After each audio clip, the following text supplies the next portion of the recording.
Alors, mesdames, messieurs, bonsoir. Bienvenue à cette nouvelle rencontre du Book Club le matin, organisée en marge du Salon du Livre à Rabat. Cette rencontre organisée en partenariat avec Soch Press, la librairie Porte-Enfa et Sofitel Jardin des Roses. Pour cette rencontre, nous avons le plaisir d'accueillir un grand écrivain qui a écrit pas mal de livres, Gabriel Banon. Nous avons eu le privilège de le recevoir l'année dernière et donc c'est un grand plaisir de le recevoir encore une fois cette année pour la présentation de son livre France, la grande désillusion. Alors pour la modération de cette rencontre, nous accueillons notre cher ami Saad Hafid Ouayalou, que nous remercions d'avoir accepté la modération de cette rencontre au pied levé, puisque M. Sahimi, qui était prévu initialement, il a eu un empêchement de dernière minute. Donc on le remercie infiniment pour d'avoir accepté de faire cette modération et très bonne continuation. La parole est à vous, mes amis. Mesdames et messieurs, bonjour. C'est avec un grand plaisir que j'ai accepté cette mission dangereuse, comme on dit, étant donné que j'ai à côté de moi un grand ami, M. Gabriel Banon, avec lequel nous avons constitué quand même un binôme pendant plus de 3 ans et demi au Lux Radio. Depuis le 2014, on avait même discuté beaucoup sur la Crimée à l'époque. Et l'amitié dure, bien sûr, fidèle à cette amitié que, bien sûr, avec un grand plaisir, j'ai accepté cette modération pour dire que nous sommes devant un ami, bien sûr, un Marocain qui aime beaucoup son pays, un produit de la République française aussi, comme il le dit, un grand syndicaliste de l'Union marocaine du travail, l'UMT. Je connais beaucoup de choses de M. Gabriel Banon, qui est avec nous à l'Institut marocain des relations internationales, dont j'assure la vice-présidente. Et souvent, on se rencontre dans des conférences dans ce cadre-là pour parler de la géopolitique, étant donné que M. Gabriel Banon est un des grands spécialistes de la géopolitique dans le monde. Et puis, ben voilà, monsieur Saïmi. Il en est à l'ouverture. Ben, j'ai commencé à te remercier d'être en retard. Ça va. Voilà. C'était pour ménager mon entrée. Ça, c'est la com. Voilà. Mission accomplie. Hein. C'est comme les dames qui arrivent, Merci, qui arrivent en retard au cocktail. Parce qu'il faut être vu. Si vous arrivez avec tout le monde, vous n'êtes pas vu. le micro. Mais je parle dans le micro. Hein. J'ai rien à cacher, moi.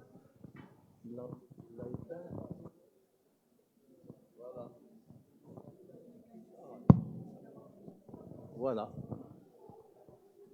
Alors, Personne ne sait rien de moi. C'est à toi d'expliquer.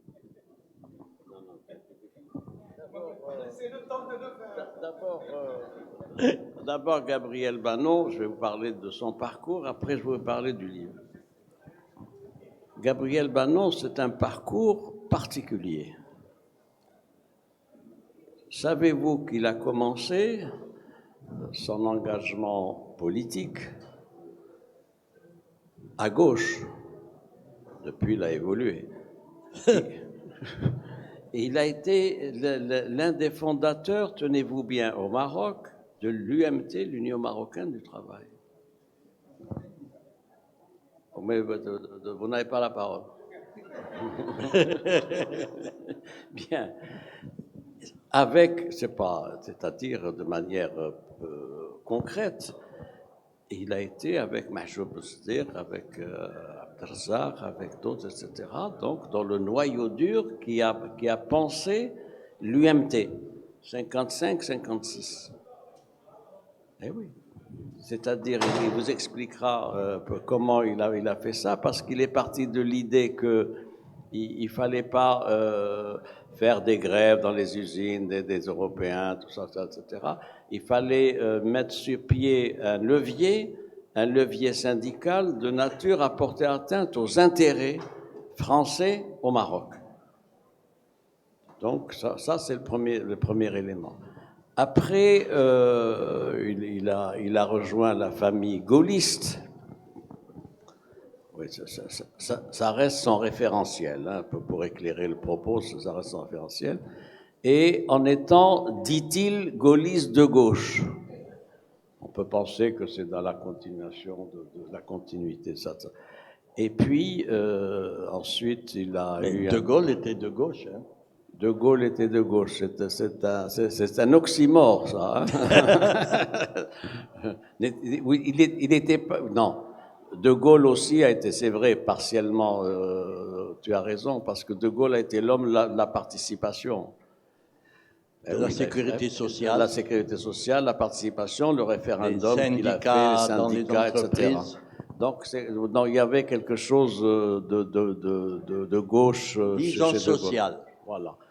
Et puis, après sa carrière, il faudrait 3 heures pour vous parler de sa carrière, mais cette carrière présente un certain nombre de traits communs.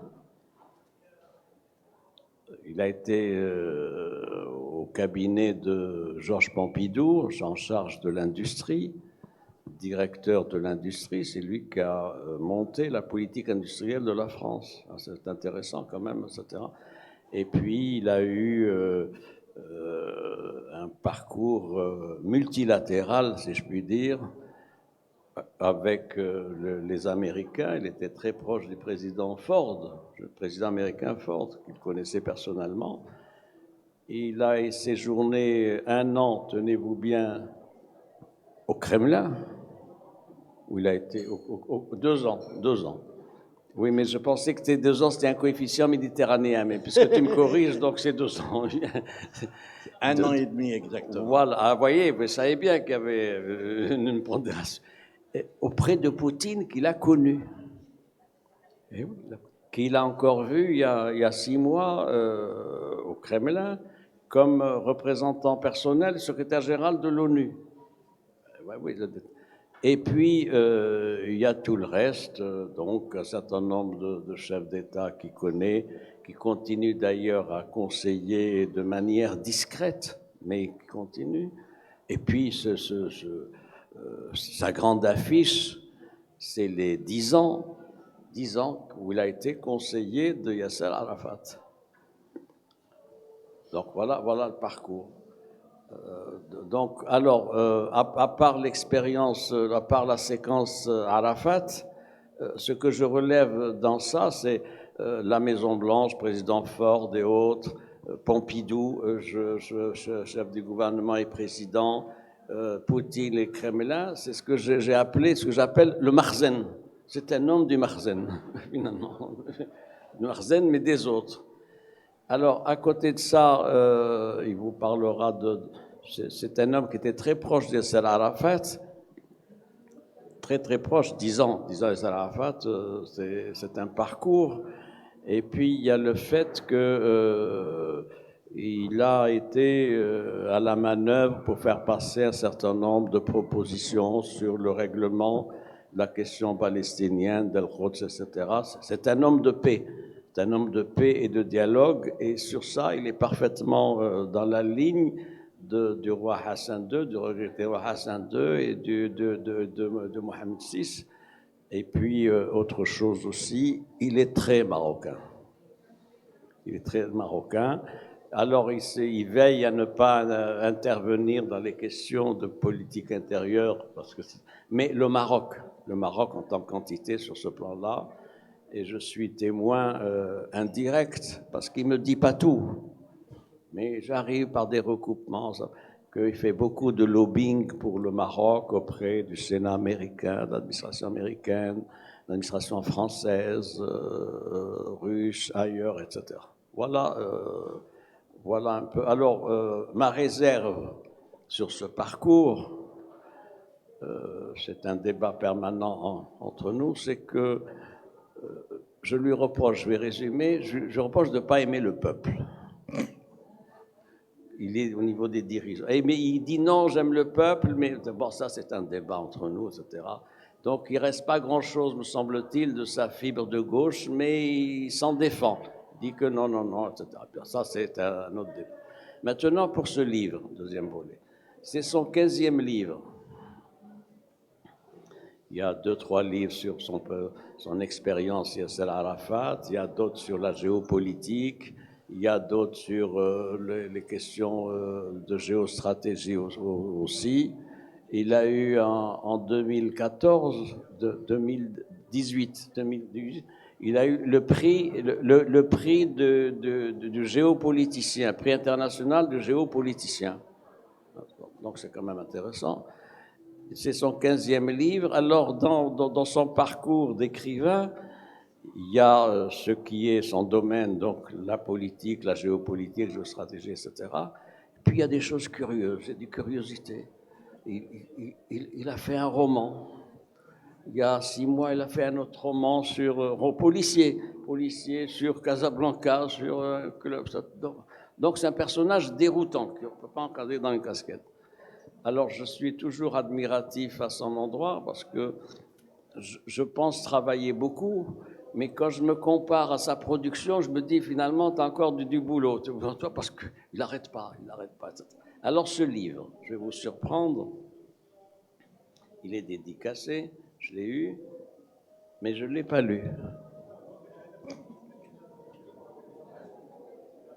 Ah oui, moi je dois cet aveu de franchise, je ne l'ai pas lu, mais je le connais par cœur. Je ne l'ai pas lu, je l'ai feuilleté ce jour. Mais parce que je sais depuis des années ce qu'il pense de tout ça. Ça, c'est nos échanges bimensuels, continus dans un cercle d'ailleurs, etc. Donc je sais ce qu'il va te dire. Donc ce livre-là, je ne l'ai pas lu, c'est un exercice, il faut le faire. Mais je ne l'ai pas lu parce que je sais, quand je prends n'importe quelle page 142, je sais ce qu'il va dire. Je lis 10 lignes et je sais, parce que je suis tellement imprégné de ses idées, de ses propositions, etc. Plus sérieusement, mais sérieusement, je ne l'ai pas lu, mais plus sérieusement, pour la présentation de ce livre quand même, c'est un livre d'amertume. Lui, il l'a intitulé La Grande Désillusion, c'est-à-dire que autant sa fibre est marocaine et il est marocain. Marocain de multigénération, c'est pas un Marocain de fraîche date ou de fraîche installation, c'est un vrai Marocain de souche. Hein? Son père était président de la communauté juive de Casablanca, il était proche de Mohamed V, son père était proche de Mohamed V, était un des familiers du Méchoir, etc. Donc c'est vous dire le lien. À côté de ça, il est très marocain, mais en même temps, comme dirait l'autre, il est aussi très français. Et personne ne peut lui faire ce grief. Très français. Et il voit comment la France a évolué, comment elle a évolué. Ça n'est plus qu'une puissance moyenne, avec un déclassement. Le PIB de la France, pour ce qui est du PIB, elle est au 7e rang aujourd'hui. 7e, elle était 4e, 5e, elle est au 7e rang. Un PIB de 3,3 milliards de dollars, c'est 6 fois moins que la Chine. Eh oui, il faut avoir ces proportions-là, savoir que les choses... Il considère dans ce livre, etc., que c'est bien sûr la France, c'est un passé, c'est une histoire de gloire, tout ça, etc. Il va le dire mieux que moi. Mais il est très affecté, au fond, par le déclassement et le rang de plus en plus minoré de la France aujourd'hui dans le système international, sur 2 plans. Premier plan, le fait qu'il y a plus cet élan vital que dont parle Bergson, l'élan vital d'un individu ou d'une communauté. Les Français sont devenus très individualistes, ils ne sont pas les seuls, très près de leur pouvoir d'achat, très peu engagés dans de grands desseins, dans de grands projets. Les Français gèrent leur quotidien tant bien que mal, et plutôt mal compte tenu de ce qui se passe dans l'actualité française que nous suivons les uns et les autres, les gilets jaunes, les ceci, les grèves, etc. La France aussi pâtit à ses yeux d'un vice rédhibitoire, c'est la fin de la cohésion nationale. C'est une France divisée. Une France divisée sur le plan social, les inégalités se sont accrues, le CAC 40 domine et fait la loi, et à côté de ça, vous savez, le différentiel qu'il y a pour ce qui est de cet accroissement d'inégalité entre une majorité de la population. Le revenu moyen, le revenu médian en France, il faut le savoir, c'est 2 000 €. Le revenu médian, c'est-à-dire la moyenne, c'est 2 000 €. Mais à côté de ça, il y a 500 fortunes qui dépassent le million, les centaines de millions, sinon les milliards d'euros, etc. Et à côté de ça, il y a un peuple qui survit, qui est confronté à la cherté de la vie, au chômage, au fait qu'il n'y ait pas d'ascenseur social et que les enfants de ces gens-là n'ont pas de chance d'avoir l'ascenseur social parce que c'est verrouillé, les systèmes, tout ça, etc. Et que c'est une société élitiste qui reproduit le modèle inégalitaire qui est son ADN aujourd'hui de plus en plus. Il y a aussi le fait qu'après De Gaulle, il considère qu'il y a de la nostalgie pour De Gaulle, pour le rang de la France. Ça, c'est le vieux fond gaulliste de Gabriel Bannon. Il y a le fait qu'il est navré et amer pour ce qui est je l'ai dit tout à l'heure, du déclassement de la France au plan international. La voix de la France, est-ce qu'elle porte? Porte pas. Vous avez vu le président Macron se lancer dans des aventures au Moyen-Orient, dire aller au Liban et dire je reviens dans un mois pour voir si tout ce que j'ai arrêté avec vous va être fait. C'est méconnaître la complexité de l'Orient, ce que disait De Gaulle, appelait l'Orient compliqué. Il pensait qu'elle allait venir comme une salle de classe, allait dire voilà les devoirs et dans un mois je viens corriger. La France n'a aucune initiative pour ce qui est de la question palestinienne. Et quand bien même elle voudrait avoir de l'initiative, elle n'a pas la main. Parce qu'il faut avoir de l'influence, il faut avoir du crédit, il faut avoir une capacité de faire passer un certain nombre de propositions. La France n'a plus de politique africaine et plus encore, elle accuse un retrait particulier en Afrique. On n'a jamais vu ça. Avec le sentiment anti-français qui s'est installé dans les pays sahéliens, vous le savez, tout ça, etc. Mais on n'a pas réussi à sortir du schéma de la France-Afrique, qui était un schéma rentier, prédateur, clientéliste, qui ne s'occupait pas beaucoup des peuples. Et puis, sur les grandes questions internationales, la France n'impose pas son point de vue, ni sur l'Asie, ni sur l'Est. Vous avez vu comment la France a été traitée dans l'annulation par l'Australie Comment?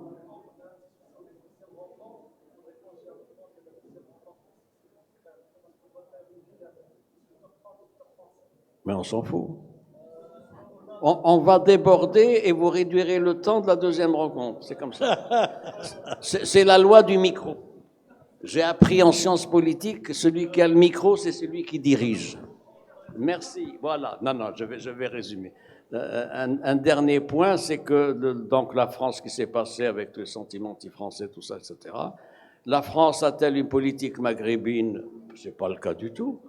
Parce que la France a une politique maghrébine en Tunisie. Ils soutiennent à bout de bras le président. Mais quel échec! La Libye, c'est la même chose. Vis-à-vis de l'Algérie, c'est la même chose aussi, c'est compliqué. Le Maroc, nous savons comment les choses se passent. Tout ça pour vous dire que Gabriel Bannon traite ça avec beaucoup de détails, de recul, et quand même, malgré nos désaccords sur d'autres plans, il faut le remercier de nous livrer cette publication. Merci, mon cher ami. Quelques rectifications quand même. Non, il a été un peu élogieux, mais je ne suis pas un homme de gauche, je ne suis pas un homme de droite. Moi, je suis un géopoliticien et j'analyse, même des fois, j'arrive à des conclusions qui ne me plaisent pas, mais c'est les données et c'est la vérité. Alors, moi, je suis contre le politiquement correct. D'ailleurs, j'ai un site où il y a 90 000 abonnés et où j'annonce Gabriel Bannon politiquement incorrect, parce que je préfère dire les choses telles qu'elles sont. Non, je suis ni de droite ni de gauche, je suis, par contre, je le reconnais, un produit de l'éducation nationale de la République française. Je suis un enfant politique de Gaulle. C'est De Gaulle qui m'a mis dans la politique. Moi, je n'étais pas. J'étais à l'époque un jeune directeur d'usine. J'étais le plus jeune directeur d'usine de France.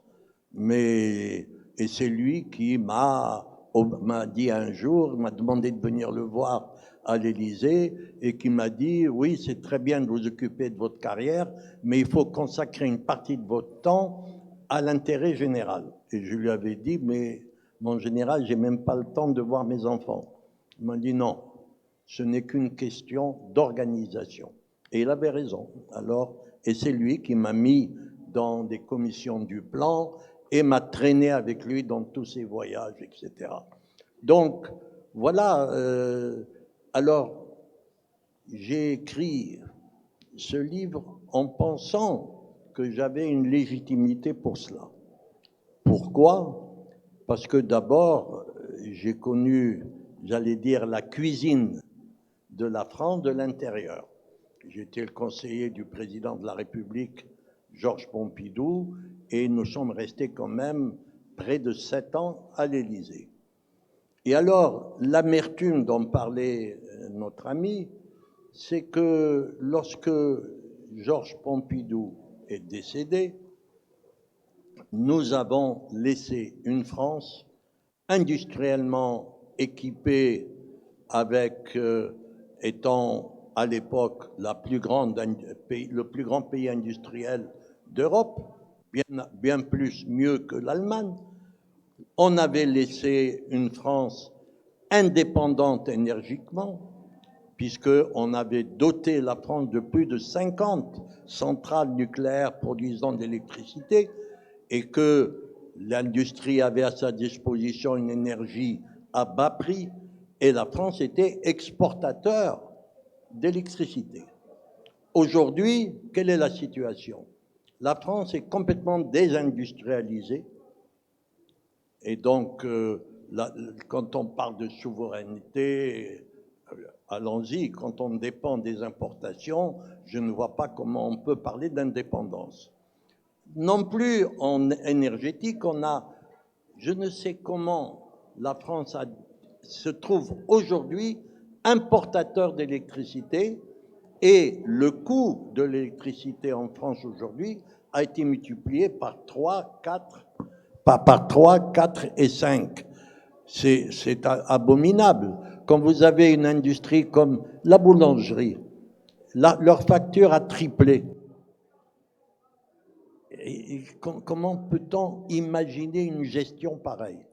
Alors, ce livre, c'est un constat d'abord, et deuxièmement, un cri d'alarme, une espèce de canon qui dit attention.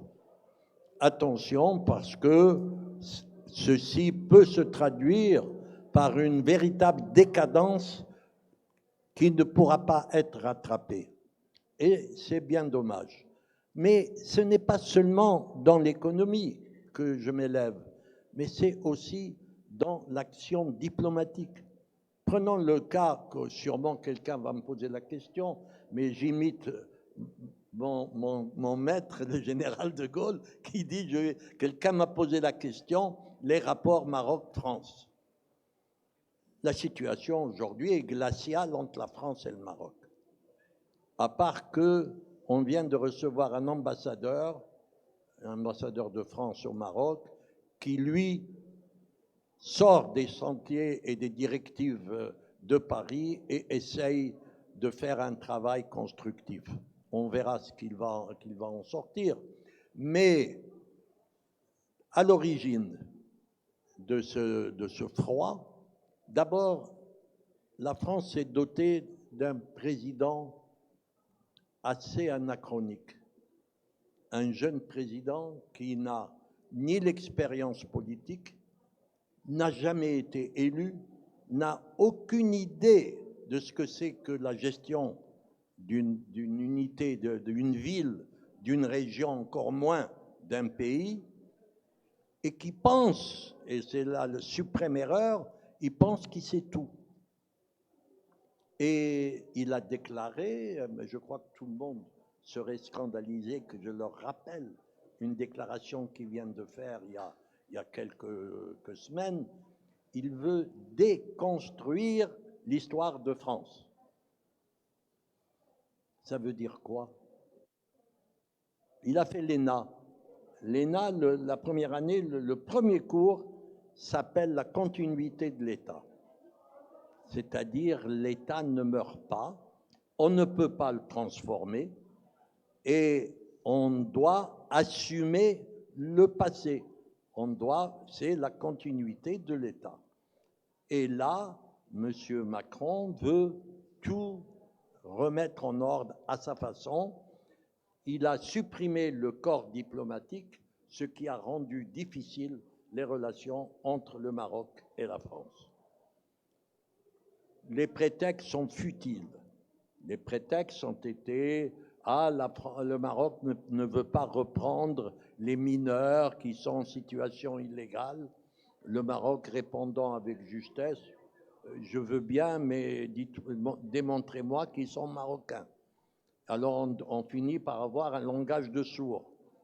Alors tout ceci s'accumule contre une tradition française que j'ai vécue pendant mes presque 7 ans à l'Élysée, c'est les relations non seulement amicales, mais fondamentales entre le Maroc et la France. Et je me souviens que nous avions, à l'époque, quand Pompidou est devenu président, on a hérité d'une situation assez difficile, puisque, à cause de l'affaire Ben Barka, De Gaulle était un peu fâché avec Rabat. Et c'est Pompidou qui a décidé que cette situation ne peut pas perdurer et qu'il fallait rétablir les relations harmonieuses qui ont toujours existé entre le Maroc et la France, ce qui est une vérité fondamentale dans l'intérêt des deux pays. Et je me souviens, c'est moi-même qui a été chargé par Pompidou de venir à Rabat préparer sa visite d'État et où on a rétabli, parce que ça a toujours été une constance dans la politique étrangère française, c'est les relations harmonieuses, je dirais presque amicales, mais comme entre pays, c'est les intérêts qui comptent, mais il y a toujours eu des intérêts et non seulement les amitiés, les relations, tout ça en politique est très secondaire, mais il y a toujours des intérêts croisés qui existent jusqu'à présent. La France a intérêt à avoir des bonnes relations avec le Maroc. Le Maroc a intérêt à avoir des relations correctes avec la France parce qu'ils ont des intérêts croisés. Et ça, c'est important. Il y a une communauté française importante et active au Maroc. Il y a une communauté marocaine importante, active en France, et qu'on ne peut pas concevoir que cette situation va perdurer. Je crois quand même, sans être d'un optimisme béat, que la situation est en train d'évoluer. Le choix de l'ambassadeur français est déjà un signal. On attend qu'en réponse, Rabat désigne un ambassadeur du Maroc en France. Rappelez-vous qu'il n'y en a pas pour le moment. Et donc, ça va être la deuxième étape. Et je pense que ceci va rentrer dans l'ordre. En tous les cas, c'est mon souhait le plus profond.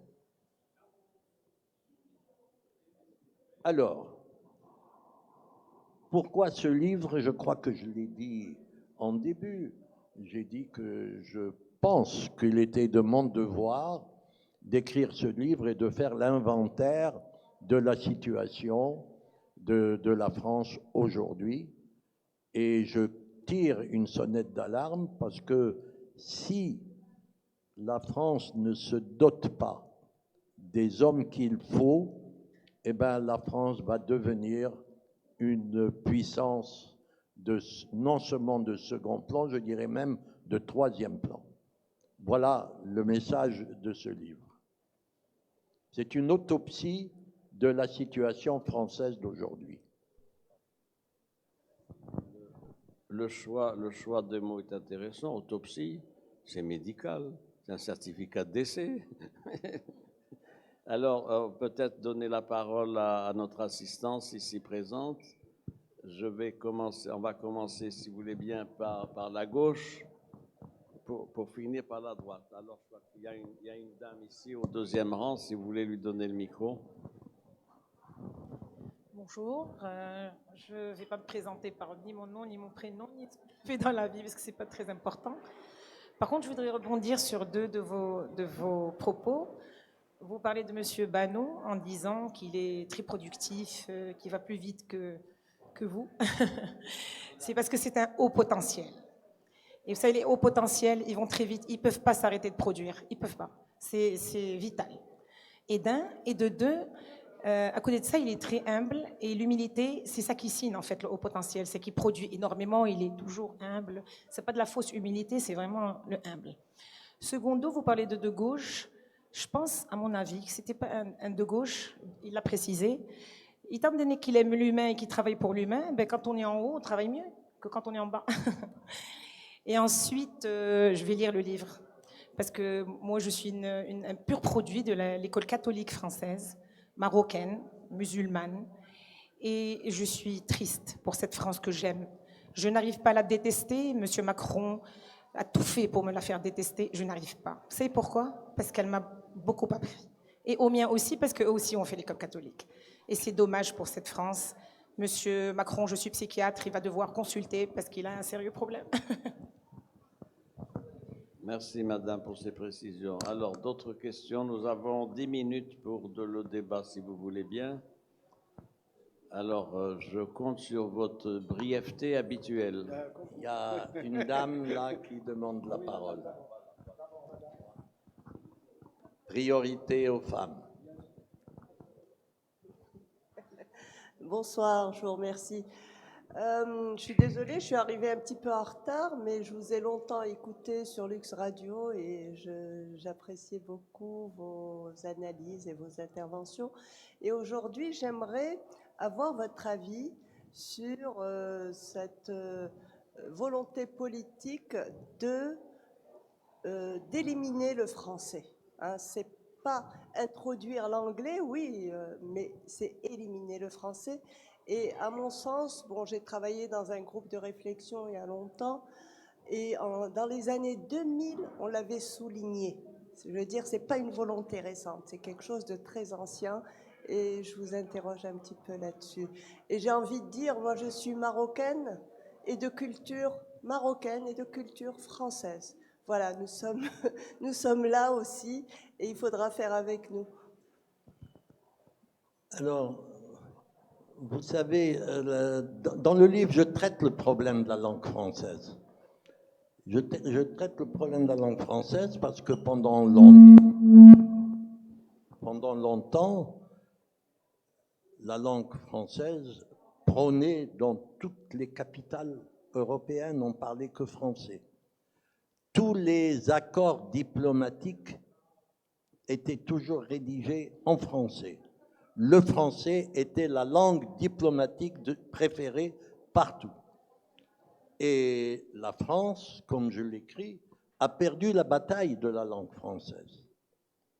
Elle l'a perdue d'abord parce que les dirigeants, et commencé par le plus grand dans la hiérarchie, Emmanuel Macron, président de la République, en public, il parle en anglais. Moi, je me souviens, j'ai participé à des négociations à Moscou. Je parle couramment l'anglais, je comprends assez bien le russe, mais j'ai refusé de négocier, de discuter s'il n'y a pas un interprète français-russe. Je me suis refusé à parler anglais. Il faut donc la défense de la langue française, je regrette, commence par les autorités. Quand les autorités se mettent à, parce que c'est la mode de se piquer, de montrer qu'ils parlent anglais, ben la France a perdu. On a créé la francophonie, mais on l'a politisée. Et en la politisant, elle a perdu son rôle de défense de la culture française. Donc, la France a perdu la bataille de la langue. La langue française, et là, si on continue de cette façon, va avoir le même sort que le latin. Et j'espère que en tous les cas, moi, je ne le verrai pas. Mais j'espère que ça n'arrivera pas. Mais la langue française, d'abord, la question, c'est que la France a raté la décolonisation. Prenez l'Angleterre, on oublie, il faut voir ce que les autres ont fait. L'Angleterre était un pays colonial aussi grand, sinon plus, que la France. Mais sa décolonisation a été faite vraiment sincèrement. Ils ont créé le Commonwealth, tout le monde est égal, la circulation est libre, il n'y a pas de visa entre les anciennes colonies et l'Angleterre, et on trouve tout à fait normal que le Premier ministre actuel de Grande-Bretagne soit un hindou. Pourquoi? Parce qu'ils ont réussi justement la vraie décolonisation en ayant incorporé avec les mêmes droits et les mêmes devoirs, je répète bien, les mêmes droits et les mêmes devoirs, toutes les anciennes colonies. Et donc, eux ont réussi la décolonisation. La France ne l'a pas fait. La France, elle a créé la francophonie, mais avec une idée directrice Paris, très jacobin, centralien. On centralise tout. Et c'est la politique décidée par Paris qui est appliquée. On l'a vécu, on le vit encore. Les Marocains ont besoin d'un visa pour aller en France. Oui, tout à fait. Donc, c'est pas une vraie décolonisation. On vit un néocolonialisme, c'est différent. Et je trouve que les Anglais ont démontré qu'ils étaient beaucoup plus démocrates, beaucoup plus respectueux des droits de l'homme que la France, qui est prétendument le pays des droits de l'homme. Alors tout ça amène que un Marocain comme moi, un Français comme moi, finit par écrire ce livre, La Grande Désillusion. C'est le résumé de tout ça. Il n'y a pas de rancœur, il n'y a pas d'amertume, comme a dit tout à l'heure Mustapha. Il n'y a pas d'amertume. Il y a un constat et un sentiment d'impuissance. Alors, je vais vous faire une confidence, malgré que, et je suis très heureux que vous soyez nombreux, et je vais vous dire une chose. L'arrivée de Macron, la situation de la droite en France, qui a traditionnellement gouverné la France, parce que la France est un pays de droite. Je me rappelle, Pompidou me disait, pour gouverner la France, il faut se rappeler de deux choses. Un, le français n'est pas républicain, il est monarchique, il est royaliste comme réflexe. Et un président qui ne prend pas les habits du roi est un président perdu. Regardez Hollande, qui a voulu être un président normal, comme il disait, mais les Français ne veulent pas d'un président normal, ils veulent d'un roi. ils traînent encore la culpabilité d'avoir coupé le cou à Louis XVI et ils veulent le roi. Savez-vous que ce que me disait Pompidou, il l'appuyait. Il m'a dit, savez-vous quel est le magazine le plus vendu en France? C'est Point de vue, qui ne parle que des familles royales. Et c'est ce qui se vend le plus en France. Ce n'est ni Le Monde, ni le Figaro. Donc, fondamentalement, le français est royaliste et il est resté campagnard dans ses réflexes. Il n'est pas industriel du tout. On a assisté, et c'est mon grand regret de constater, après avoir été le responsable de l'industrialisation de la France, de constater la désindustrialisation d'aujourd'hui. Mais le français, que les usines se décentralisent, bon, c'est pas grave. On aura des produits moins chers, puis c'est tout. Alors, et on a parlé de la cohésion du peuple français. Mais le peuple français, avant, il y avait ce que nous une des gloires du Maroc, que le vivre ensemble. Mais les Français aujourd'hui vivent côte à côte, l'un à côté de l'autre, mais pas ensemble. Et ça se traduit dans les événements politiques. Alors, cette absence de leaders politiques valables qui ont fait qu'on a amené un enfant comme président, c'est la faute à Chirac. Tout le monde tresse des lauriers à Chirac et disant c'est un grand président, c'est pas vrai. C'est le plus mauvais président que la France n'ait jamais eu. C'est vrai que son ambition, depuis qu'il était à l'ENA, j'en parle parce que je l'ai connu personnellement, et c'est en plus le parrain de ma petite fille. Donc, pour vous dire, je le connais vraiment. Et j'ai eu de longues discussions avec lui. Non, il avait l'ambition de devenir président, et il est arrivé, mais je le lui ai dit, et je l'ai écrit dans certains articles, je lui ai dit, oui, mais il y a une seule chose que tu as oublié de te poser comme question. Pourquoi faire? C'est bien de vouloir être président, mais pourquoi faire? Quelle est l'idée de la France que vous voulez développer, etc. Pas du tout. Il voulait être président. Alors, une fois qu'il a été à l'Élysée, sa politique, c'était pas de vague. Il faut profiter de la vie de président.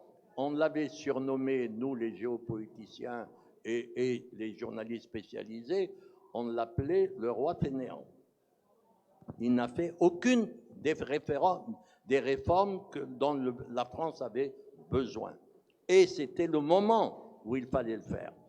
Mais il a fait pire, et c'est pour ça que je dis que c'est lui qui est à l'origine de l'arrivée de cet enfant qui s'appelle Emmanuel Macron, que dans une interview, j'ai dit c'est un jeune à qui on a donné un jouet qu'il est en train de casser.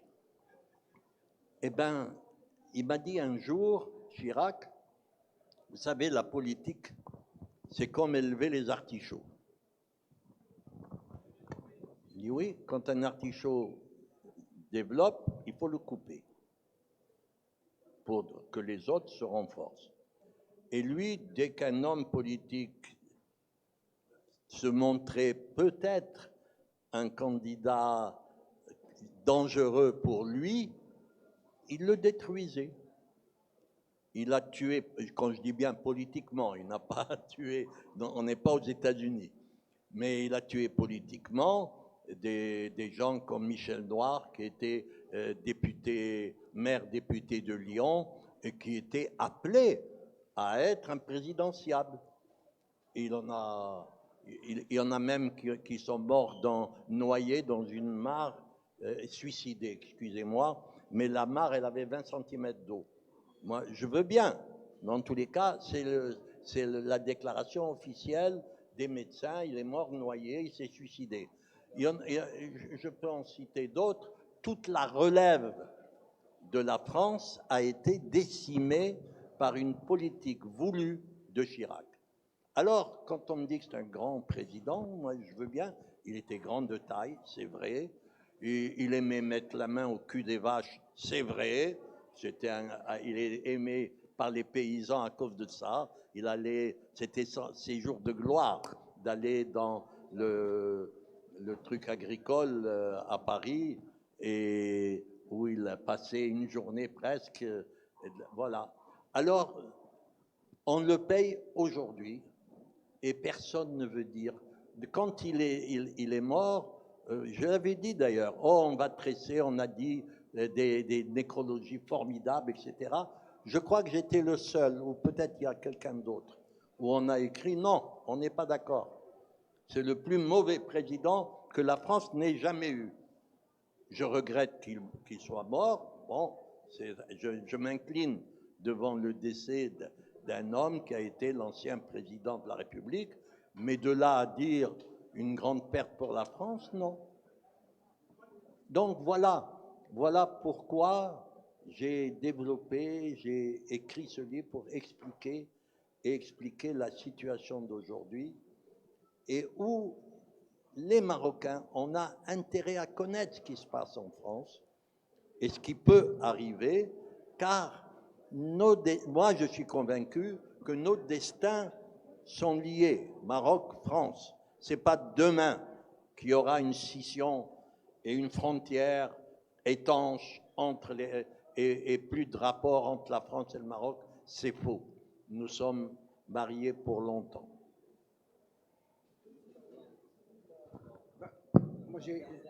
La dernière question, moi je suis autant optimiste comme vous, cher ami Gabriel, pour l'avenir de ces relations entre le Maroc et la France. Malheureusement, nous constatons que les médias français, France 24, Le Figaro, Le Matin, plusieurs journaux, malheureusement, continuent à propager des articles et des analyses contre le Maroc. Et malheureusement, c'est ça ce qui perdure pour avoir une issue. Alors, c'est vrai. C'est vrai. Et la dernière question, comment vous expliquez que les eurodéputés français, pas tous, ont participé à cette décision du 19 janvier contre le Maroc? Et on avait dit non, ce sont des députés qui n'ont rien à voir avec le président Macron, avec tous mes respects pour le président. Non, on va exagérer. La question d'abord, qui a été vraie longtemps, je l'ai vécu à l'ONU, je l'ai vécu à Washington dans mes relations avec les sénateurs, etc. C'est que les Algériens, il faut le reconnaître, sont très actifs dans des milieux d'influence à Washington, à l'ONU, à Paris, et ils font un travail énorme. Très bien. Bon, d'autres vous diront, ils arrosent aussi beaucoup, etc. C'est secondaire. La question, c'est qu'il y a une action permanente de communication et où le Maroc a commencé à le faire un peu tardivement. Et je le vois à l'ONU maintenant, c'est beaucoup mieux. Rappelez-vous que Ban Ki-moon, qui m'a mis au placard à cause de ça, Ban Ki-moon avait demandé à 2 collaborateurs algériens un rapport et une exposé sur l'affaire du Sahara. Et qui fait que Ban Ki-moon est venu et a commencé par le côté algérien et a déclaré une chose saugrenue au Sahara, le pays, la terre libérée. Et j'espère qu'elle sera libérée. Qu'est-ce que c'est que ça? Alors j'avais écrit contre ça, et du coup, moi qui étais un des conseillers, j'ai été mis au placard, j'avais plus aucune mission jusqu'au moment où il est parti.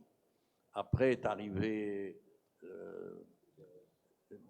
Guterres, qui quand même est beaucoup plus intelligent que ça.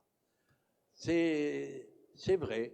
J'ai eu des conversations, j'en ai fait part d'ailleurs dans un forum à Dakhla, avec des sénateurs qui m'ont dit explique-nous, qu'est-ce que c'est que cette histoire de le Sahara marocain?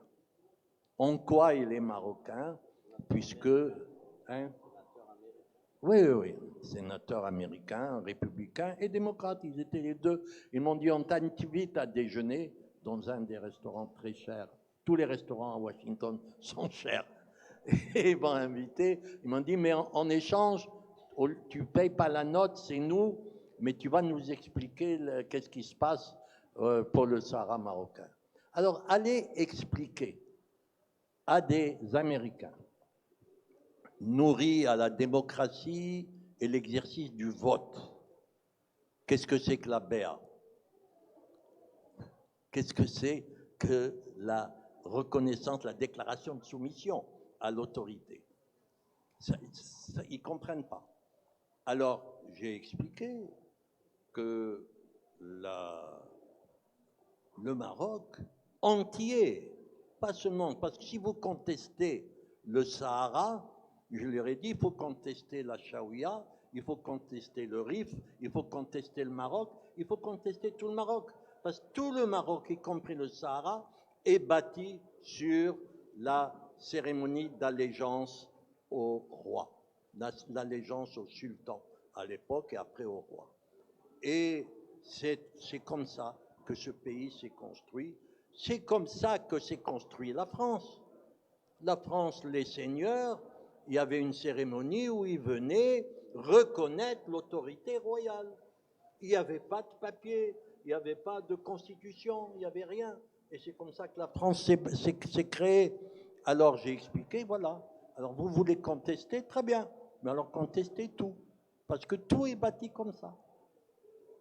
Alors je ne dis pas que je suis un des responsables, loin de moi cette idée. Je n'ai pas fréquenté le Donald Trump, mais je pense qu'il y avait un travail d'information à multiplier, à répéter, et c'est ce que, il n'y a pas que moi, d'autres, et puis après, le corps diplomatique marocain a repris, parce que j'ai fait une note au cabinet royal. Là-dessus, quand je suis revenu des entretiens, j'ai dit, voilà les questions qu'il pose. Et entre autres, il me disait, mais si vous êtes chez vous, et que l'auto-indépendance, l'autogestion, c'est ça la solution, qu'est-ce que vous attendez pour le faire? Que c'est le développement et l'investissement, alors faites-le, montrez-nous que ça marche. Alors c'est pour ça que j'ai fait une note. Et heureusement, pas à cause de ma note, 1 ou 2 ans après, la politique en Sahara a changé diamétralement et on a investi à fond et nous avons gagné, je crois qu'on a gagné la partie puisque la plus grande puissance du monde a reconnu que le Sahara était marocain. Voilà, on terminera là-dessus.